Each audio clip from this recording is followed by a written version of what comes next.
برای رسم الگوی بالاتنه ساده با من همراه باشید. اول دو گونی شده بر همدیگه میکشیم. به این 1/5 دور گردن منهای نیم داخل میشم، 1/5 دور گردن میام پایین و هلال گردن رو طراحی میکنم. از این قسمت به اندازه سرشانه میام جلو، 3 سانتی متر میام پایین و شیب سرشانه رو طراحی میکنم.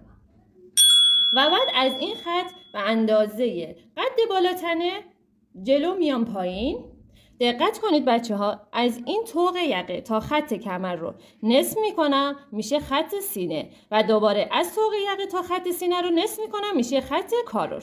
حالا از کارور 1/2 کارور داخل میشم، از سینه 1/4 دور سینه به اضافه 2 تا 4 سانتی متر داخل میشم و هلال حلقه آستین رو به این صورت طراحی میکنم.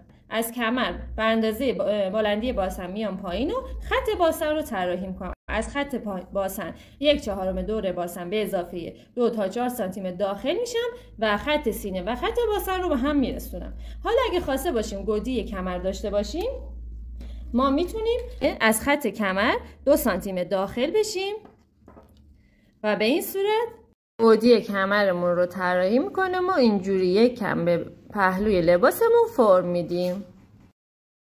الگوی بالاتنه جلو کامل شد. حالا میریم برای رسم الگوی بالاتنه پشت. از خط گردن 2 تا 3 سانتی متر میام پایین و به این گوشه گردن وصل میکنم. میتونیم از خط سرشانه بچه ها نیم سانتی متر بیایم بالا و افتادگی سرشونمون رو بگیریم. و حالا از کارور 1/2 کارور پشت به اضافه نیم سانتی متر. بچه ها کارور پشت از مقداری از کارور جلو بیشتره و دوباره ما طرح خط کارور رو طراحی میکنیم و خط حلقه آستین رو هم دوباره طراحی میکنیم. حلقه آستین پشت کمی گودیش از حلقه آستین جلو کمتر میشه و بقیه قسمت ها هم با الگوی جلو برابره و هیچ تغییر دیگه ای درش نداره و بقیه رو میتونیم قشنگ کپی کنیم و ما هم الگوی بالاتنه جلو داریم و هم الگوی بالاتنه پشت. خب برای کپی کردن بچه ها من از کاغذ پوستی استفاده میکنم. این شکلی کاغذ رو روی الگو قرار میدم.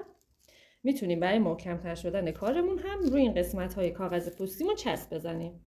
حالا به کمک خطکش قشنگ خطکش رو خطایی که داریم میبینیم میذاریم و که برای الگوی پشتمون بود و اینجوری با خطکش الگومون رو طراحی میکنیم.